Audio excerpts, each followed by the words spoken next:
How to activate Ucard. Follow the instructions. Open the activation website on your computer or smartphone. Enter the number on the front of your Ucard along with your personal details.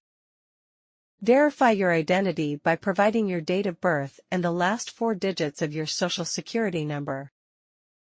Log into your existing United Healthcare account or create a new account if you do not have one. For new accounts, provide an email address, choose a secure password, and set up security questions for future account recovery. Review all entered information carefully to ensure accuracy. Submit the activation form to complete the process.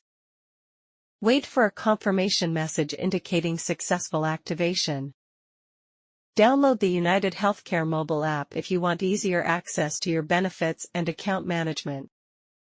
Keep your Ucard in a secure place and remember to check its balance and features regularly through the app or online portal. Thank you for watching.